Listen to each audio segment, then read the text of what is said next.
Cab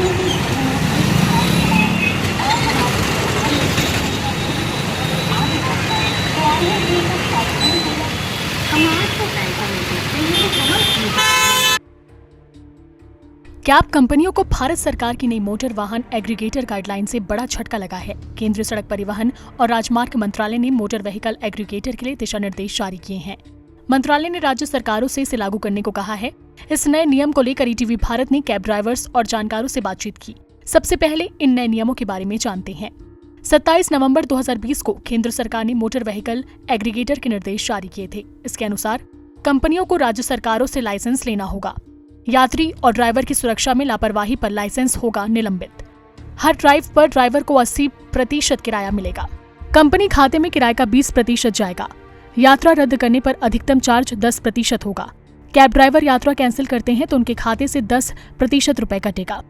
नए नियम से कैब ड्राइवर परेशान है। उन्होंने इस पर क्या कहा, देखिए। गवर्नमेंट तो हमारे साथ में जास्ती कर रही है। हमारे कई रीजन होते हैं कि हमको लॉन्ग टूर में लेके जा रहा है, हमारे को नहीं जम रहा है, हमको पेमेंट नहीं जम रहा है तो हम नहीं जाएंगे। या हो सकता है हमको फ्रॉड बुकिंग लग रही हो, हमारे ऊपर जान का खतरा हो सकता है।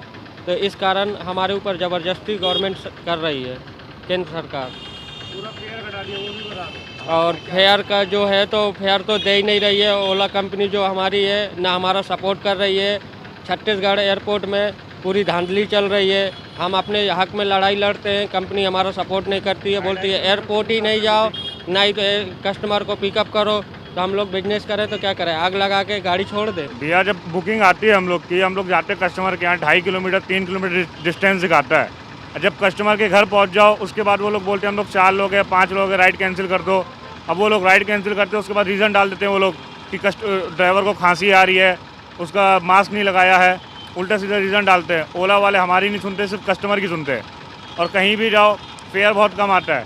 4 किलोमीटर गाड़ी चली 70 रुपये फेयर आ रहा है। ऐसे में गाड़ी का इंस्टॉलमेंट कहाँ से निकलेगा, अब आप ही बताइए।